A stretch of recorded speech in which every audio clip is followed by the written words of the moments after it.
بسم الله الرحمن الرحيم. الحمد لله وكفى وسلام على عباده الذين اصطفى. أما بعد، أعوذ بالله من الشيطان الرجيم. بسم الله الرحمن الرحيم. وذروا ظاهر الاسم وباطنه، اور تم ظاہری گناہ کو بھی چھوڑو اور باطنی گناہ کو بھی چھوڑ دو. وقال تعالی: ولا يحيق المكر السيء الا باهله، اور بری تدبیروں کا وبال حقیقی ان تدبیر والوں ہی پر پڑتا ہے.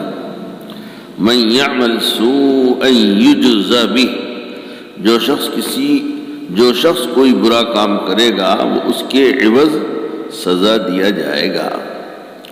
سبحان ربک رب العزة عما یصفون وسلام علی المرسلین والحمد للہ رب العالمین. اللهم صل على سيدنا محمد وعلى آل سيدنا محمد وبارك وسلم. اللهم صل على سيدنا محمد وعلى آل سيدنا محمد وبارك وسلم.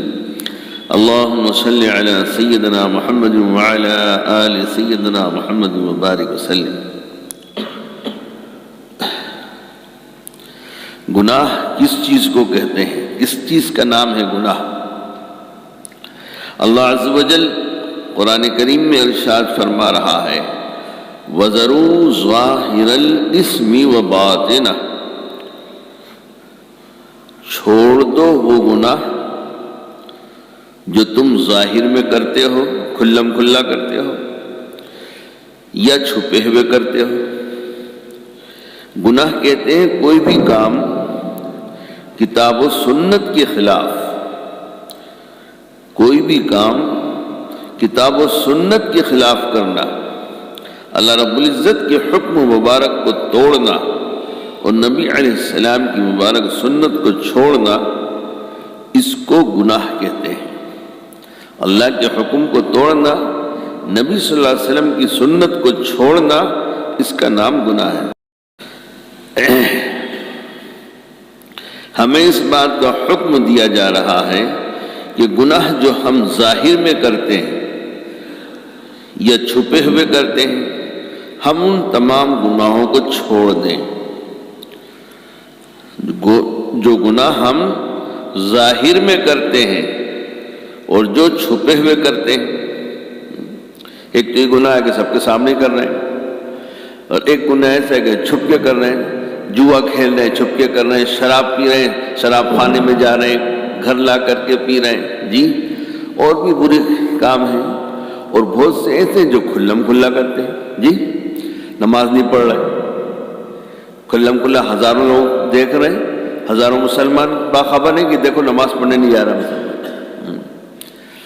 ایک جگہ بہت زمانے کی بات، میری جوانی کی بات ہے جی، گشت کر رہا تھا تو نوجوان لڑکوں کی ٹولی تھی، تو وہ بھاگے دیکھ کر کے کہ یہ آ رہے ہیں جماعت والے تبلیغ والے. بھاگے دیکھ کے ایک سردار جی کھڑا ہوا تھا، تو اس نے دوڑ کے ایک دو جو اس کے ہاتھ میں ان کو پکڑ لیا اور روک لیا. اتنے میں ہم پہنچ گئے تو ہمارے سامنے وہ سردار جی ان سے پوچھ رہا کہ کیوں بھاگ کیوں رہے تھے؟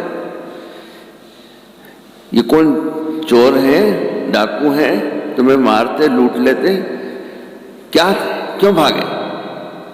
تو وہ جانتا ہوگا سردار جی کہہ رہے تمہارے سے نماز کی تو کہیں گے اور کائے کا کہیں گے، وہ بھاگ رہے ہو، اور تم نماز نہیں پڑھو گے تو کیا میں پڑھوں گا؟ میں پڑھوں گا نماز؟ ابے تم مسلمان ہو، تمہارے مذہب کی بات تم ہی نہیں مانو گے. وہ آ رہے ہیں تم کو سمجھانے تو بھاگ رہے دیکھ کے، اور دو گھوسے دیے، کھڑے رہو سنو. تو کھلم کھلا ہزاروں لوگ دیکھ رہے ہیں، دیکھو اذان ہو رہی ہے، مسجد کے سامنے سے نکل رہا ہے اور نماز نہیں جا رہا ہے، جھوٹ بول رہے ہیں. تو اس قسم کے کھلم کھلا. اور گناہ ایسے جو چھپ کر کرتے، بعض گناہ ایسے کہ ابھی نماز پڑھنے میں بھی کیا، ابھی حالت نماز میں بھی گناہ کیا. کیا گناہ کیا؟ دل اللہ سے بھاگا ہوا، دل اللہ کے سامنے حاضر نہیں، تو یہ بھی تو گناہ ہی ہوا کہ نیکی ہوئی. اب یہ کسی کو دکھا؟ اتنے لوگ تھے، کسی کو کوئی ٹٹول سکتا ہے، چیک کر سکتا ہے کہ اس کا دل بھاگا ہوا تھا اور اس کا دل اللہ کے سامنے حاضر تھا؟ یہ ہے چھپا ہوا گناہ۔ اللہ کہتے ہیں اس سے بھی بچاؤ اپنے آپ کو۔ جو گناہ نظر نہیں آ رہا، دکھ نہیں رہا، اس سے بھی اپنے آپ کو بچاؤ اور پاک کرو۔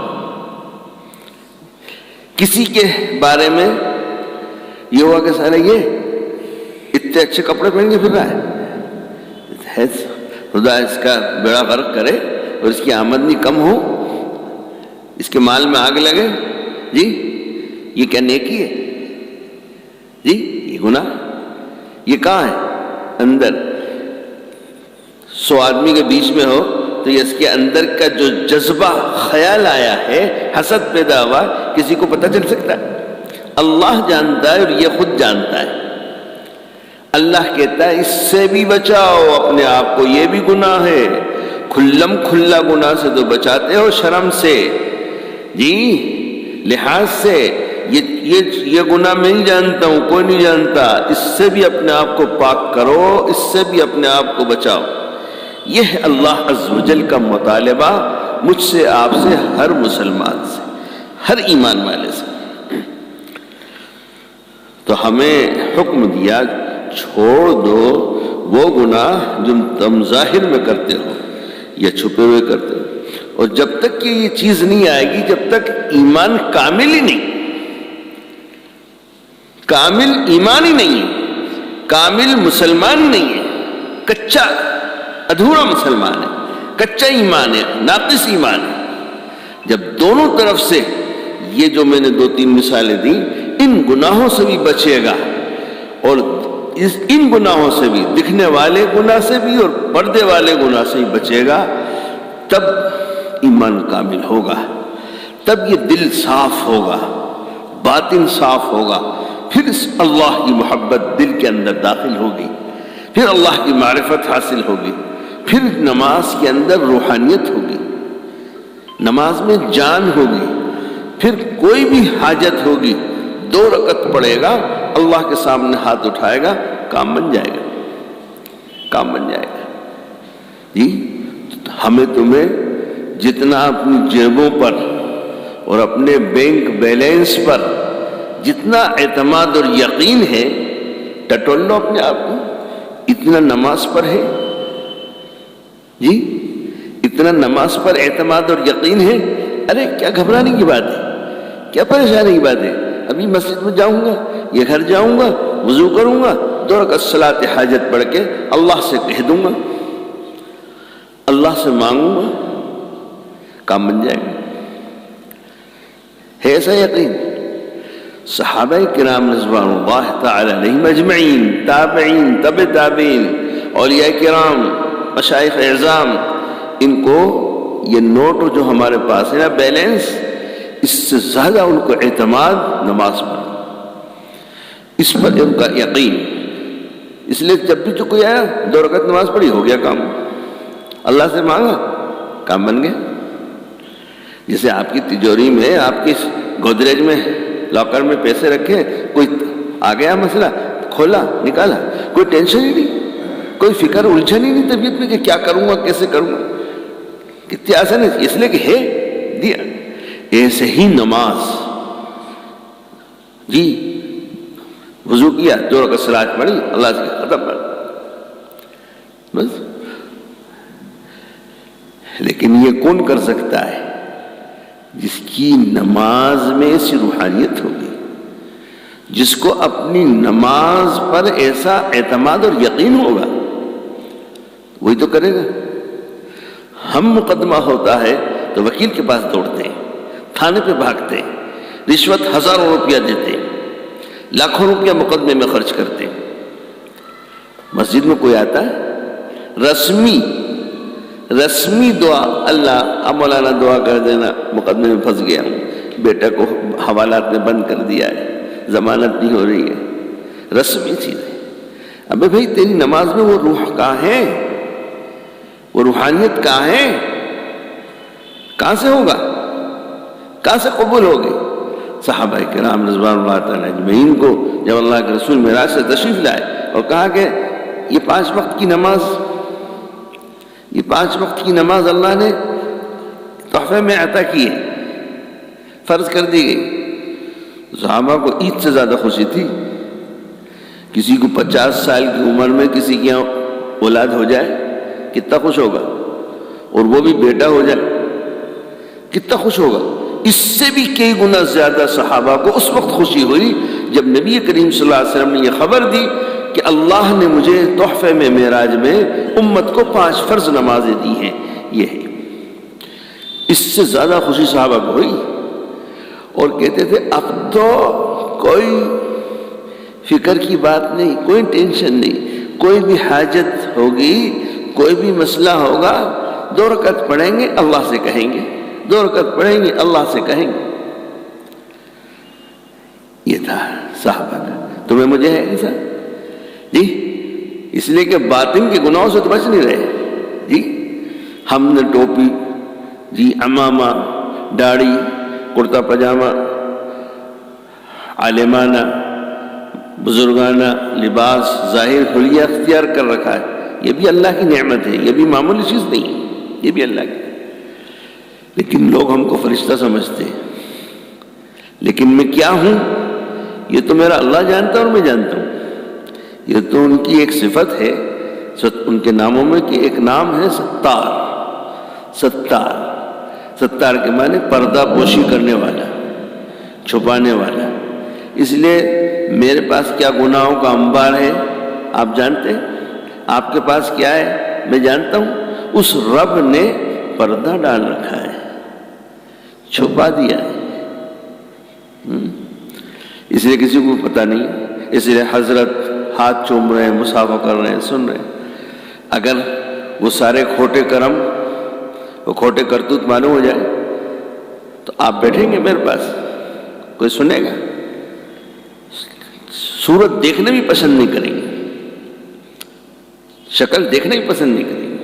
یہ اس اللہ کی مہربانی ہے کہ ظاہر صلحاء کی نقل میں کر لیا ہے جی، لیکن باطن کیا ہے یہ تو بس اللہ ہی جانتا ہے. اس کی پول موت کے بعد کھلے گی حشر کے میدان میں. اس لیے نبی کریم صلی اللہ علیہ وسلم اللہ سے کیا دعا کرتے تھے؟ تمہارے میرے لیے، ہر مسلمان کے لیے، ہر دین کی خادم کے لیے عبرت ہے، نصیحت ہے. اللہ کے نبی دعا فرماتے تھے. دیکھو حدیث کی کتاب، اللہ کے نبی دعا کر رہے ہیں اللہم اجعل سریرتی خیرا من علانیتی، اللہم اجعل سریرتی خیرا من علانیتی وصالحہ. ایک جملہ اور ہے زبان پہ نہیں آ رہا، ترجمہ اس کا، اے اللہ میرے ظاہر کو بھی اچھا بنا دیجئے اور باطن کو اور اس سے اچھا بنا دیجئے. ظاہر تو پبلک دیکھتی ہے، باطن یہ نہیں دیکھتی پبلک، یہ تو آپ دیکھتے ہیں. اس لیے اس کو ظاہر سے بھی بہتر بنا دیجئے اور میرے باطن اور ظاہر دونوں میں یکسانیت ہو. جیسا ظاہر ہے ویسا باطن ہو. ابھی تو ہمارا ڈپلیکیٹ معاملہ ہے، ظاہر کچھ ہے باطن کچھ ہے. اللہ حفاظت فرمائے جی. اس میں یکسانیت مشائخ کی صحبت میں آئے گی، ان کی خدمت میں رہنے سے آئے گی، ان کی مجالس میں بیٹھنے سے آئے گی. یا آپ کی اصلاحی مجلس اسی کی ایک کڑی ہے، اسی کی ایک کڑی. اس کے اندر اپنے ظاہر کے ساتھ باطن کو ٹھیک کرنے کا احساس دلایا جاتا ہے. اس کی فکر کی بات کی جاتی ہے کہ ہم اپنے ظاہر کے ساتھ اپنے باطن کو بھی بنائیں. جیسے یہ دیکھیے آج جمعہ صاحب نے اچھا بہترین غسل کیا، خوب صابن سے، شیمپو سے جی، اور بہترین کپڑے پہنے، خوشبو لگائی، سب کرائے. کتنا اچھا، ہر آدمی پاس میں بیٹھے گا، خوشبو آ رہی ہے. میرے پیاروں، اس سے زیادہ صاف و شفاف پاک میرا تمہارا باطن ہونے کی ضرورت ہے. یہ ایسا باطن ہوگا تو اللہ نظر کرم فرمائیں گے، پھر سیدھا فیصلہ ہو جائے گا جنت میں جانے کا، مغفرت۔ اسی کو قرآن کی زبان میں کہتے ہیں تزکیہ، اسی کو قرآن کی زبان میں کہتے ہیں تزکیہ۔ تو یہ اگر ہو گیا تو جنت، اور یہ نہیں ہوا تو جہنم۔ اس لیے کتنی جگہ قرآن میں ان کے قد افلح من زکاہا، فلاح و کامیابی کو پہنچ گیا وہ جس نے اپنا تزکیہ کر لیا، اپنے باطن اور ظاہر کو یکساں کر لیا، ایک جیسا ہے، پاک صاف شفاف ہے، تو کہا وہ فلاح اور کامیابی کو پہنچ گیا۔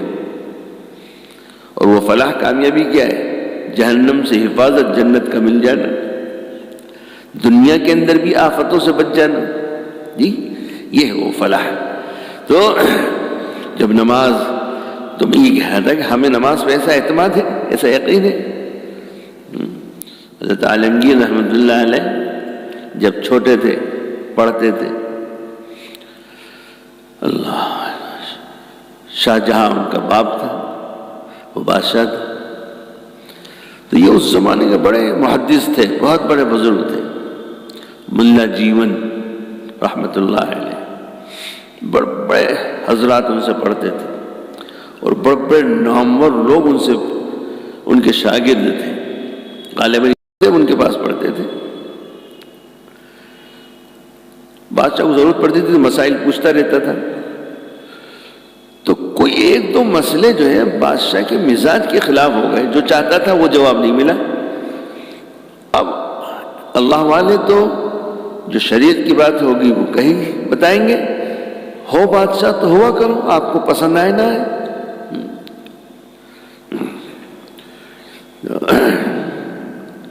تو بادشاہ ناراض ہو گیا۔ میرے بھی والد صاحب رحمۃ اللہ علیہ ایک اجین کے بڑے آدمی تھے، بڑے سرمایہ دار آدمی تھے، بہت بڑا آدمی۔ انہوں نے بھی کوئی مسئلہ پوچھے تو وہ ان کے مزاج کے خلاف ہو گیا۔ ان کو کیا رہے ہمارے خلاف مسئلہ، تو وہ ڈنڈا لے کے میرے والد صاحب کو مارنے کے لیے آ گئے۔ تو آ رہے تھے، راستے میں کوئی مل گیا کہ کہاں جا رہا ہے، بڑے غصے، کہا کہ بہت اللہ خیر کرے، بڑے غصے میں کہہ رہے ان کو مارنے جا رہا ہوں، مسئلہ غلط ہوتا ہے۔ انہوں نے ہاتھ پکڑ لیا، کیا مسئلہ تھا؟ تو کہا انہوں نے تو قرآن حدیث کی بات بتائی ہے، اپنی جان پہ ظلم کر رہا ہے، ایسی غلطی کر مت بیٹھنا، کسی ایسے آدمی پہ ہاتھ اٹھا دینا تباہ ہو جاؤ گے، جاؤ واپس۔ اس کو خوف ڈرا دلا کے واپس کر دیا۔ تو شاہ جہاں بھی ناراض ہو گیا، تو اس نے حکم جاری کیا کہ جاؤ ملا جیون کو گرفتار کر لاؤ، جیل میں ڈالو۔ تو عالمگیر وہیں بیٹھے ہوئے تھے، ابا کی بات سنی تو گھبرائے، ننگے پیر دوڑتے دوڑتے استاذ محترم کے پاس آئے کہ حضرت وہ بادشاہ نے، ابا نہیں کہا بادشاہ نے آپ کی گرفتاری کا وارنٹ جاری کر دیا ہے، پولیس آ رہی گرفتار کرنے۔ اچھا ہمیں گرفتار کرے گا؟ تو جو خادم تھا ملا جیون رحمۃ اللہ علیہ کے، خادم سے کہا جاؤ میرے ہتھیار لے آؤ، میرے ہتھیار لے آؤ، شاہ جہاں سے آج مقابلہ ہے۔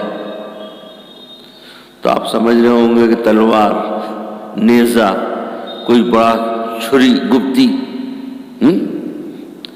ہتھیار جب کہا تو جاؤ میرے ہتھیار لے۔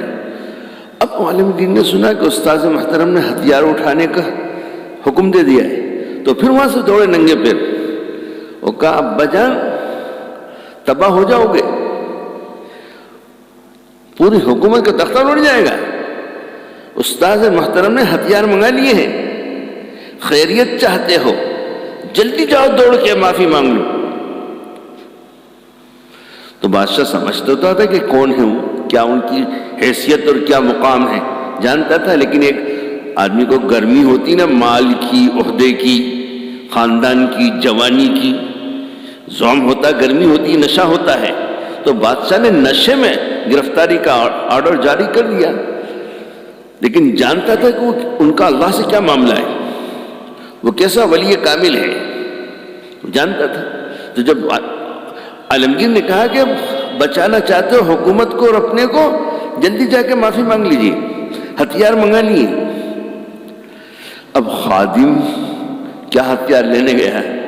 خادم مسلح، لوٹا، تسبیح، مسواک، یہ وہ لے کر کے آئے گئے. وضو کیا، مسواک کی، وضو کیا، اور وضو کر کے مسلح پہ کھڑے ہو رہے تھے. بس اللہ اکبر کہنے کی ذریعے اتنے بادشاہ آ گیا اور آ کے پیر پکڑ لیے.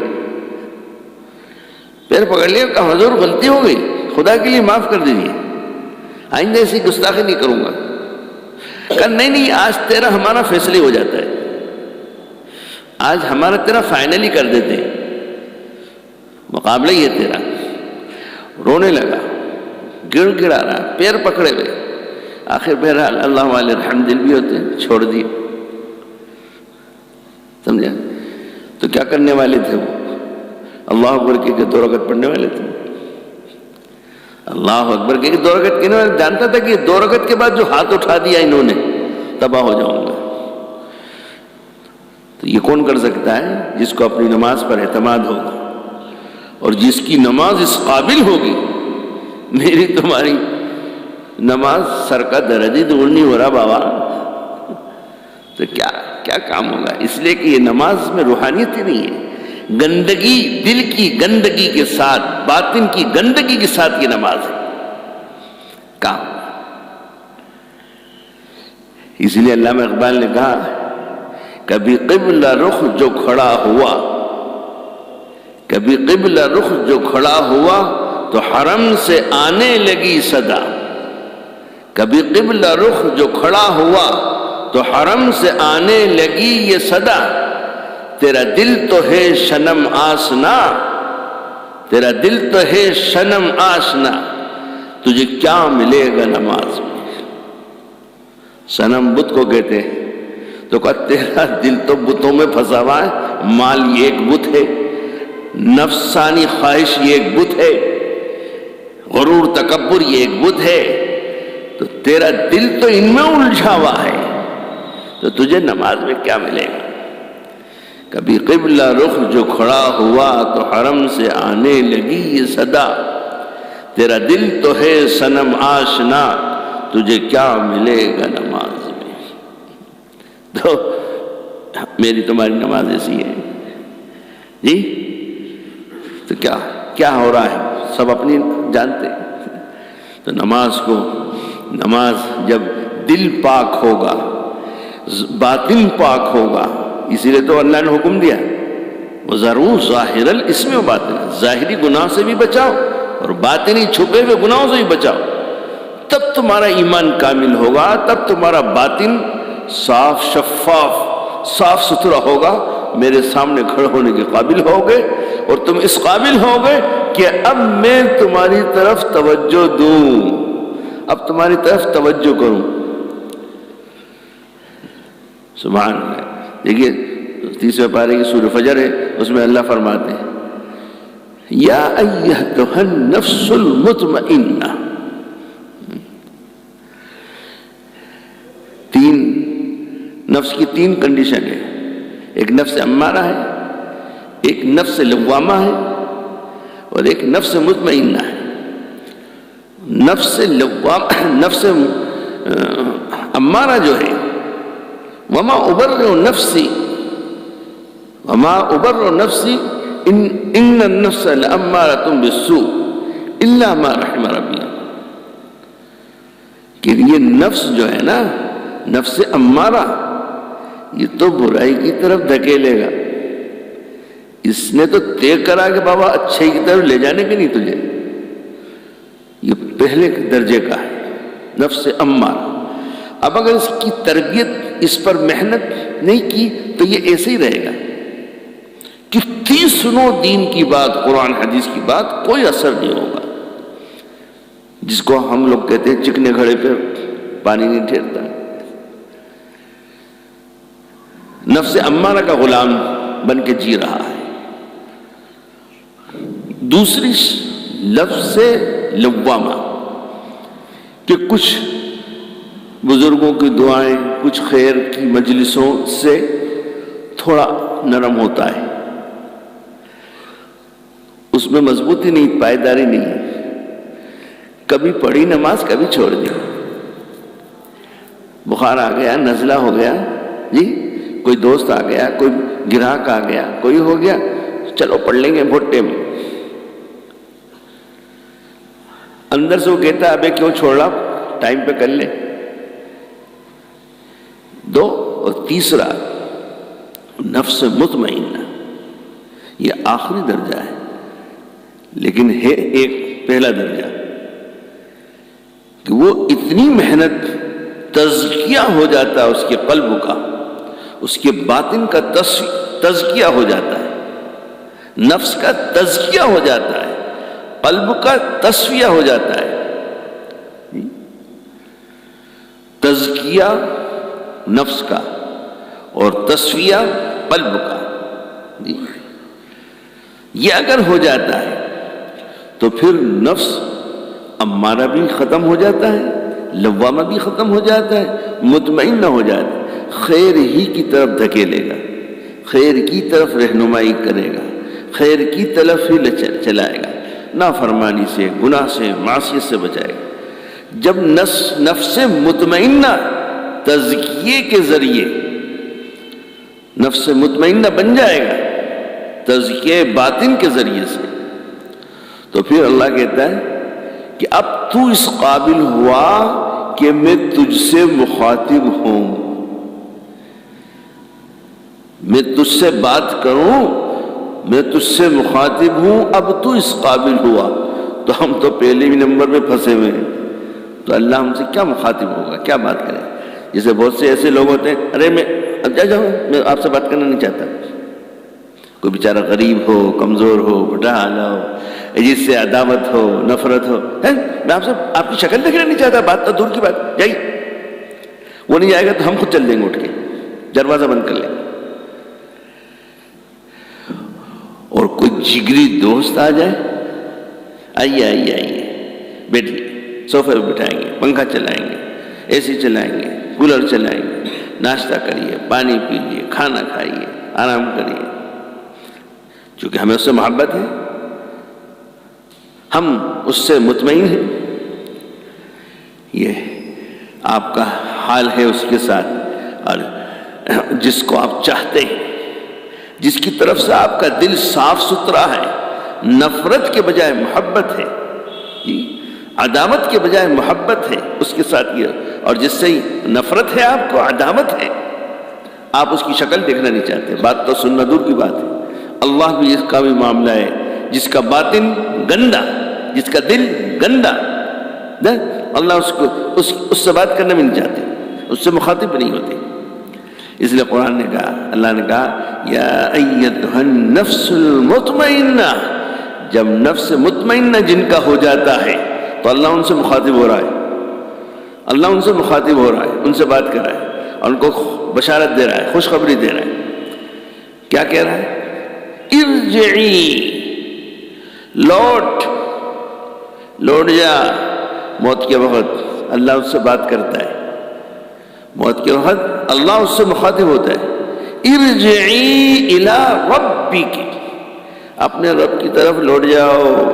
رب کے پاس سے ہی گئے تھے، واپس رب کی طرف ہی لوٹ جاؤ.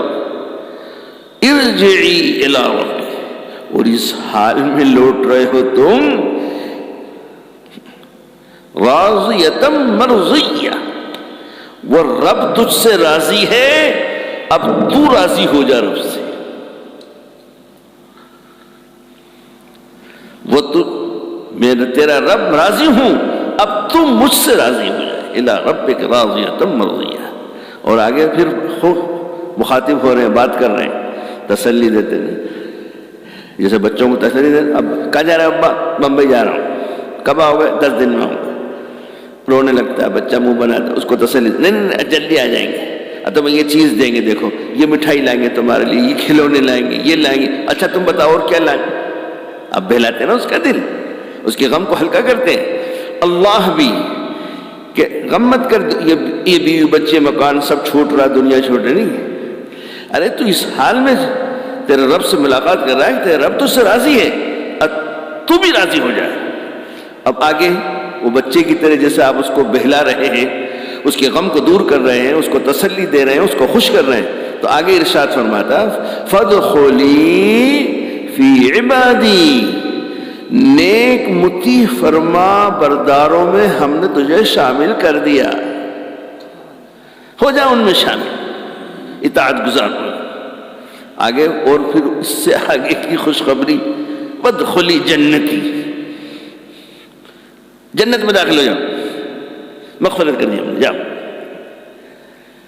تو جب نفس مطمئنہ بنتا ہے تو اللہ کہتا اب تو میرے سے تو اس قابل ہوا کہ میں تجھ سے بات کروں، میں تجھ سے مخاطب ہوں، اور باطن گندا ہے، دل گندا ہے، اس کو پاک نہیں کیا تو پھر کیا؟ یہ بھی قرآن کی 30ویں پارے کی آیت پڑھی میں نے، اب 18ویں پارے کی آیت جی، سورہ حج ختم ہو رہی ہے، آخری رکوع جی، جہنم میں عذاب ہو رہا ہے، پریشان ہے، اللہ اللہ پکاریں گے، اللہ اللہ اللہ کو پکاریں گے، اللہ رحم کر دے، اللہ عذاب ہلکا کر دے، بہت تکلیف ہے، بہت۔ اللہ کیا کہے گا؟ نہ تو نے نفس مطمئنہ بنایا تھا، نہ نفس لوامہ بنایا، تو نے نفس امارہ کی غلامی میں جیا، سمجھانے والوں نے تجھے سمجھایا لیکن تو نہیں سمجھا، تو نے اپنے حال کو نہیں بدلا، اپنی چال کو نہیں بدلا۔ اللہ جلال کے عالم میں ہوگا، بہت جلال اور غصے میں فرمائے گا۔ دیکھو 18ویں پارے کا 6واں رکوع، سورہ حج ختم ہو رہی ہے، اس میں اللہ کہہ رہا ہے اخسؤ قال اخسؤ فیہا ولا تکلمون، قال اخسؤ فیہا ولا تکلمون، خبردار مجھ سے بات نہیں کرنا، مجھے نہیں پکارنا۔ تجھے میری طرف پکارا جاتا تھا تو نہیں آتا تھا، تو نہیں کان دھرتا تھا، نہیں آیا، میری پکار دنیا میں نہیں سنی 60-70 سال کی زندگی میں، اب یہاں کی کوئی گنتی نہیں ہے، اب تیری کوئی پکار نہیں سنیں گے، آج تجھے ہوشیار کر رہا ہوں، آج کے بعد پکارنا مت، مجھ سے مخاطب مت ہونا، اخسؤ فیہا ولا تکلمون۔ کیوں حافظ صاحب ہے آیت یہ کوئی یوں تو نہیں ٹھوک رہے ان لوگوں کو؟ ہے 18ویں پارے کی آیت، بڑے جلال کی عالم میں، قال اخسؤ فیہا ولا تکلمون، خبردار مجھ سے بات نہیں کرنا، میں تم سے بات کرنا نہیں چاہتا۔ لفظ امارہ کے غلام بن کے تم نے زندگی بسر کی ہے۔ ایک طرف تو کہہ رہے ہیں مطمئنہ ارجعی، لوٹاؤ، ایک کہاں لوٹاؤ؟ ربک، رب کے پاس، راضیہ وہ راضی رب، مرضیہ تم بھی راضی ہو جاؤ، فادخلی 5 نیک اطاعت گزار فرما برداروں میں ہم نے تمہیں شامل کر دیا، نہ فرمانوں میں نہیں کیا، فرما برداروں میں۔ اور 6ٹھی چیز فی جنتی، جنت میں داخل ہو جاؤ۔ میرے دوستو یہ چیز حاصل ہوتی ہے خانقاہوں کے اندر، بزرگوں سے اصلاحی تعلق قائم کر کر کے ان کی نگرانی میں چلیں، ان کے ارشادات پر عمل کریں، معاملات پورے کریں، اس سے یہ نفس امارہ سے پھر دوسرے سٹیج پر آئے گا، لوامہ بنے گا، پھر لوامہ سے مطمئنہ انشاءاللہ لگے رہیں گے، لگے رہیں گے، لگے رہیں گے، کرتے رہیں گے، ڈرتے رہیں گے، مانگتے رہیں گے، انشاءاللہ امید کی جا سکتی ہے کہ موت سے پہلے پہلے اللہ میرے آپ کے ہمارے نفس کو نفس مطمئنہ بنا دیں گے۔ بس نفس مطمئنہ بنا دیں گے تو ہم اس قابل ہو گئے کہ اب اللہ ہم سے ہم کلام ہو، اللہ ہم سے بات کرے، ہم کو بشارتیں سنائے، اب اس قابل ہوئے۔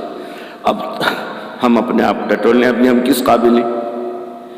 اغزابل ہیں جی، وہی بات ہے جو ابھی میں نے کہی، سر کا درد ہی جو نہیں ہو رہا، نماز بھی پڑھ رہے ہیں، تہجد بھی پڑھ رہے ہیں، سب ہو رہا جی، کیوں؟ وہ توجہ نہیں دیتے، دھیان ہی نہیں دیتے، دیکھتے ہی نہیں۔ میرے دوستو بس یہ خانقاہیں جو ہندوستان میں پوری دنیا میں قائم ہیں، مشائخ اعظام ہیں، اہل اللہ بیٹھے ہوئے ہیں، لوگ جاتے ہیں، بیعت ہوتے ہیں، مرید ہوتے ہیں، ان کے معمولات پر عمل کرتے ہیں، یہ اسی کی محنت ہے کہ میرا نفس مطمئنہ بن جائے، میں اس قابل ہو جاؤں کہ اللہ مجھ سے مخاطب ہو، اللہ مجھ سے بات کرے۔ یہ ایسے نہیں ہو جائے گا۔ اگر ایسے ہوتا تو قرآن میں وَيُزَكِّيهِمْ اللہ نہیں کہتا قرآن میں۔ جو لوگ اس سے بہت غافل ہیں، اس کو ضروری نہیں سمجھتے، اپنی جان بچاتے ہیں، سمجھتے کہ ہم تو یہ کر رہے ہیں دین کا کام، بس اسی میں ہمارا تو سب کچھ ہو جائے گا، تو پھر اللہ نے کیوں کہا؟ یہ کیوں قرآن میں کہا؟ رسول اللہ صلی اللہ علیہ وسلم کو نبی بنایا، تو نبی بنا کر جو آپ کے ذمے کام کیے، 3 کام کیے، یتلو علیہم آیاتہ ویزکیہم ویعلمہم الکتاب والحکمہ۔ کیوں کہا اس رب نے؟ ویزکیہم کیوں کہا؟ بس یہ کہہ دیتا یتلو علیہم آیاتہ ویعلمہم الکتاب والحکمہ، بس یزکیہم کہتے نہیں۔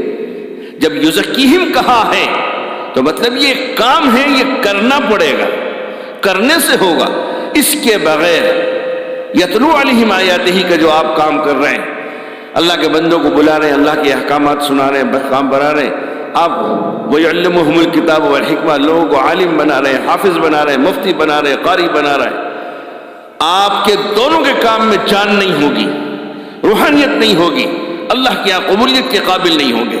جب آپ وَيُزَكِّيهِمْ کر کے اپنے نفس کا تزکیہ کریں گے، اپنے قلب کا تصفیہ کریں گے، اپنے باطن کو صاف شفاف صاف ستھرا کریں گے، تب اس قابل ہوں گے آپ کہ اب آپ جو کام کر رہے ہیں، دعوت کا کام کر رہے ہیں، آپ مدرسے کا کام کر رہے ہیں، حافظ عالم قاری مفتی بنا رہے ہیں، اب تمہارے کاموں میں جان آئے گی، تمہارے کاموں میں روحانیت پیدا ہوگی، اللہ کیا قبول ہوں گے۔ ورنہ دکھے گا کہ بہت ہو رہے، لیکن اس کے جو اثرات اور اس کے جو نتائج سامنے آنا چاہیے، انسانیت کو جو فائدہ پہنچنا چاہیے وہ نہیں پہنچے گا۔ میرے بچپنے میں جی یہ پورے اجین ضلع میں، اندور ضلع میں، رتلام ضلع میں، دیواس ضلع میں، سارے ضلعوں میں پورے سمبھاگ میں ایک مدرسہ نہیں تھا، سمجھے آپ؟ مدھیہ پردیش میں انگلی پہ گن لو، بس اتنے مدرسے تھے۔ اب یہ 50 سال میں سوچ لو کتنے مدرسے۔ ابھی میں نے گزشتہ سال جنوری میں رابطہ مدارس اسلامیہ ہے، دارالعلوم دیوبند نے آل انڈیا رابطہ مدارس بنایا، پورے ہندوستان کے مدرسوں کا نظام اور ریکارڈ، پھر اس کو صوبوں میں تقسیم کیا کہ ہر صوبے کی کمیٹیاں بنا کر کے کہ تمہارے صوبے میں کتنے مدرسے ہیں، انکوائری کرو، چیک کرو۔ پھر صوبے والوں سے کام سمٹ نہیں رہا تھا تو ان کا اس کو آسان کرو، تو پھر دارالعلوم دیوبند سے کہا گیا کہ اس کو آسان کرو، قابو میں نہیں آ رہا۔ تو پھر گزشتہ سال یہ ہوا رابطے کے اجلاس میں کہ ہر سمبھاگ کی کمیٹی بناؤ، وہ سمبھاگ میں 5-6 ضلع ہوں گے، وہ 5-6 ضلعوں کو کور کرنا آسان ہوگا پورے صوبے کو کور کرنے سے۔ تو اجین سمبھاگ، اجین ڈویژن کی کمیٹی بنائی گئی رابطہ مدارس کی، پھر اس میں سب جتنے مدرسے پورے 5-6-7 ضلع جو ہیں اجین سمبھاگ میں، سب کو دعوت نامے کے بلایا، سب الحمدللہ آئے۔ تو غالباً ایسا مجھے دھیان ہے کہ پورے سمبھاگ میں 46 مدرسے، پورے سمبھاگ میں 46 مدرسوں کے محتمم صاحبان آئے اور ان کے ساتھ میں مدرسے آئے۔ تو اب ایک تو میں نے کہا بچپن میں میرے ایک نہیں تھا، اب 46 ہے۔ پھر اس اجین ضلع میں سب سے پہلے میرے بڑے بھائی صاحب مفتی عبدالرحیم رحمۃ اللہ علیہ، وہ دارالعلوم سے فارغ ہو کر آئے، پھر انہوں نے یہ مطلب علوم الہواری تلائی میں اس کی سنگ بنیاد رکھوائی علماء سے، اس کے بانی وہ ہیں، انہوں نے اس کو قائم کیا، چندہ کیا، تعمیر کرائی، زمین پاس کی خریدی اور کام شروع ہوا. آدھی جو ابھی بنی ہوئی عمارت ہے آدھی بنی ہوئی تھی اس وقت، اور وہ آدھی زمین خرید کے شامل کی تھی. کام آگے بڑھتا اور چلتا، کمیٹی سے اختلاف ہو گیا. وہ اکیلے ہی تھے بیچارے، چندہ کرنے جاتے تھے، پڑھانے والے بٹھا رکھے تھے. چندہ کر کے آتے، کمیٹی کو حساب دے دیتے، اتنا آیا اتنا خرچ ہوا. اب ایک رسید ایسی تھی کہ اس پر باقی لکھا تھا، بمبئی کی 5,000 روپے کی رسید تھی اور باقی تھے. تو مرحوم نے حساب دیا اور کہا بھئی یہ پیسے آئے نہیں ہیں، یہ باقی ہے، یہ جب آئیں گے جمع کر دوں. تو کمیٹی نے اس کو مانا. تو انہوں نے کہا میرے کے پیسے سے کرائے سے بمبئی لے کے چلتا ہوں، چلو، اور جس آدمی کی یہ رسید ہے یہ رسید بک لے کے چلتا ہوں، دکھا دو. وہ اگر کہہ دے کہ ہاں میں نے نہیں دیے ادھار ہیں، بات ختم. اور وہ کہے کہ نہیں میں نے دے دیے، مولانا جھوٹ بول رہا، کوئی تیار نہیں. پھر بھی وہ آدمی لے کے گئے بمبئی اپنے خرچ سے، اور اس آدمی سے ملایا، وہ رسید بک ملائی. وہ رسید اس سے لے کر کے اس کا رسید بک کا جو نمبر تھا وہ اس سے ملایا. اس نے اقرار کیا کہ ہاں میں نے دیے نہیں ہیں، ادھار ہے، میرے کو تنگی تھی. میں نے کہا مولانا آپ اگلی بار آئیں گے دے دوں گا. وہ یہاں آئے، پھر شرمندگی ہوئی، کہا اچھا ہم معافی مانگتے ہیں. تو انہوں نے کہا اب معاف نہیں کروں گا، استعفیٰ دے دیا کہ نہیں ختم. اب وہ مزیداری نہیں کی، کرکراہٹ آ گئی. اب تم کو ہمیشہ مجھ پر شک ہی رہے گا، صبح ہی کرو گے، شک کی نگاہ سے مجھے دیکھو گے. لہٰذا انہوں نے استعفیٰ دے دیا. استعفیٰ دے کے کچھ وقت رہے، پھر بمبئی شفٹ ہو گئے. اللہ نے وہاں خوب کام لیا ان سے. تو سب سے پہلا مدرسہ پورے سنبھاگ میں مرحوم نے یہ مدرسہ قائم کیا تھا. اس کے بعد پھر مدرسہ کے بعد پھر سراج العلوم کو اللہ نے اسباب بنائے. پھر اس کے بعد وہ ہیرا میل، پھر ہیرا میل کے بعد وہ پنگلیشور، یہ اجین شہر، پنگلیشور شہر ہی سمجھو، یہ 4 ہو گئے اتنے سے میں. پھر جاؤ تو مہت پور میں ہو گئے. تو ایسے کتنے ہو گئے. لیکن اس وقت ایک عالم تھا اجین میں، لیکن کیسا امت کا حال تھا مسلم قوم کا. اور اب اتنے ہیں کیا ہے، جو ایک سے کام ہوا وہ اتوں سے نہیں ہو رہا. جی میرے والد مرحوم تھے اور مولانا مسعود احمد صاحب تھے، بس اور کوئی عالم نہیں تھا. رمضان میں تراویح کے لیے باہر کے آتے تھے جی، ورنہ 100 میں 90 تقریباً، کچھ کم زیادہ ہو سکتی، 90 میں الحمدللہ سے تراویح ہوتی تھی. اب جی اب میں سمجھتا ہوں 90 میں قرآن سنایا جا رہا ہے تراویح میں. 10-20 مسجد ہوں گی جہاں الحمدللہ ایسے ہوتی ہوگی. یہ سراج العلوم کی برکت ہے جی. اب اتنے حافظ ہو گئے، اتنے عالم ہو گئے، لیکن اتنا کام جو اکیلے مولوی مسعود صاحب رحمۃ اللہ علیہ نے کیا وہ اب اتنے مل کے نہیں کرتے. وہ اتنے مل کے ان سے نہیں ہو رہا. کیا ان کی حیثیت تھی، کیا شان تھی، یہ پورا. اور وہ مرحوم اپنی زندگی میں کبھی کلکٹر کے پاس نہیں گئے، کبھی ایس پی، آئی جی، ڈی جی، پی جی کسی کے پاس نہیں گئے. مسائل شہر کے امن کے ہوتے، مسلم مسائل ہوتے تو کلکٹر، آئی جی، ایس پی مولانا کو فون کر کے ٹائم دیتے کہ ہمیں ملاقات کرنی ہے، کچھ ڈسکس کرنا ہے، ٹائم بتا دیجیے، ٹائم دے دیجیے. مولانا ٹائم دیتے. نہیں ہوتا ٹائم کہ آج ٹائم نہیں ہے 2 دن بعد دوں گا. تو وہ لوگ گھر پہ آتے تھے، گھر پہ مولانا کی میٹنگ ہوتی تھی اور وہ کہیں نہیں جاتے تھے. آج چکر کھا رہے ہیں. ایسا بننے کے لیے تو کسی اللہ والے کی صحبت اختیار کرنی پڑتی ہے، جوتیاں سیدھی کرنی پڑتی ہیں، تب کہیں جا کے وہ اللہ بات میں اثر دیتے ہیں، رعب ڈالتے ہیں، دبدبا ہوتا ہے، نہیں تو دھکے کھاتے رہو، کوئی سننے والا۔ آج دیکھ لیجئے کروڑوں مسلمان ہندوستان کے اندر ہیں، کیا ہو رہا ہے؟ کیا ہو رہا ہے؟ کوئی سننے والا ہے؟ کوئی توجہ ہے؟ جی کچھ نہیں، جو ان کے من میں آ رہا ہے وہ کر رہے ہیں۔ تو یہ سب ہمارا اللہ سے تعلق کمزور، مضبوط نہیں۔ اور یہ کیوں ہے کمزور؟ کہ باطن کو صاف نہیں کیا، باطنی گناہ سے ہم بچے ہوئے نہیں ہیں، دل گندا ہے، اس لیے اللہ سے جو تعلق ہونا چاہیے وہ نہیں ہے۔ نفس امارہ کی غلامی میں جی رہے ہیں، نفس مطمئنہ کب بنائیں گے؟ کب بنے گا؟ کیا ہوگا مرنے کے بعد؟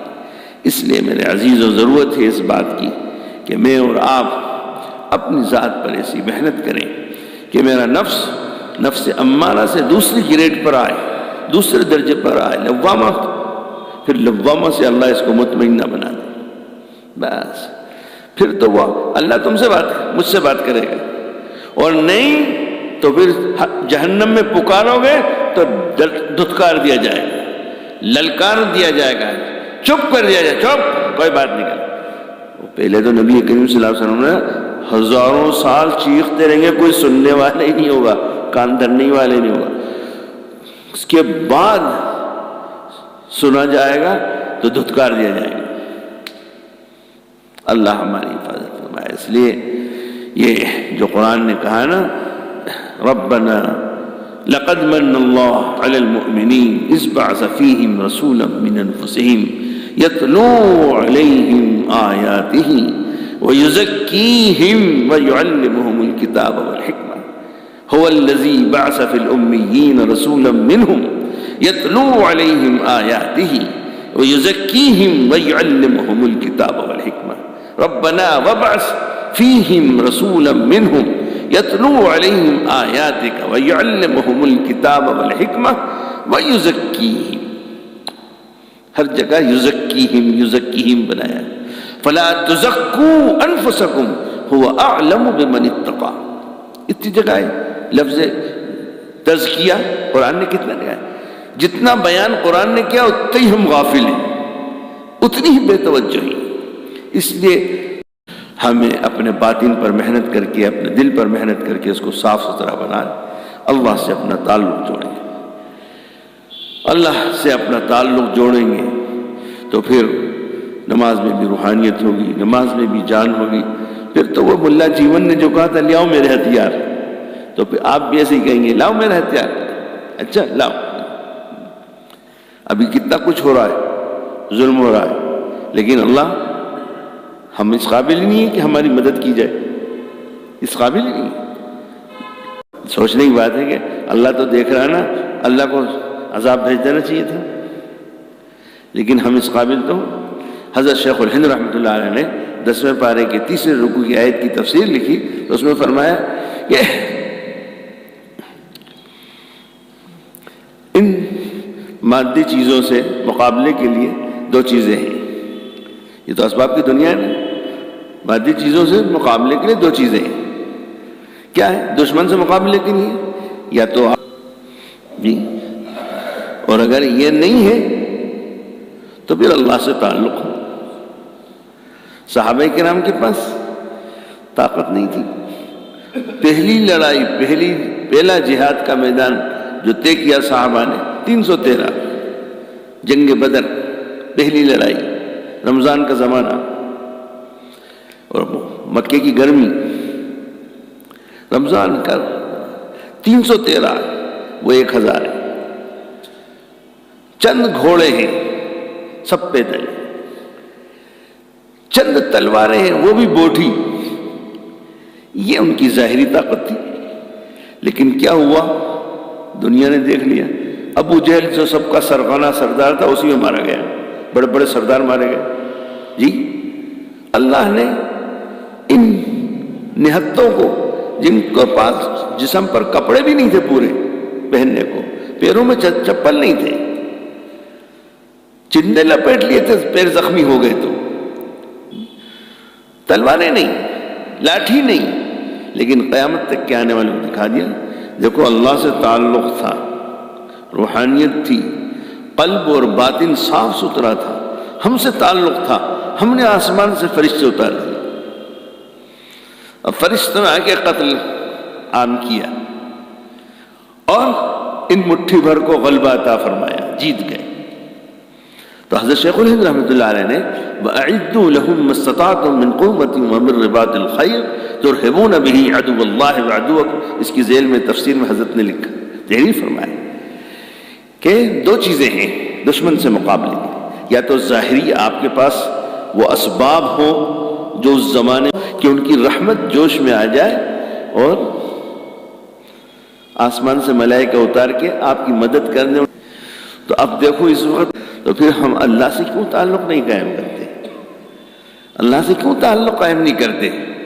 اپنے عمل کو کیوں نہیں سنوارتے کہ اللہ کی رحمت جوش میں آ جائے، آسمان سے فرشتے آ جائیں؟ جی اب دونوں ہی نہیں کریں گے تو سوائے تباہی کے کچھ بھی نہیں ہونا ہے، سوائے تباہی کے کچھ بھی نہیں ہونا ہے۔ بس اس لیے یہ ضرور اختیار کر لیں، یہی راستہ اختیار کر لیں، اللہ کی مدد ہمارے ساتھ شامل حال ہو جائے، اس کے شامل حال کرنے کا راستہ یہ ہے۔ اللہ ہمیں آپ کو توفیق عطا فرمائے۔ دیکھو آج بھی دیر ہو گئی۔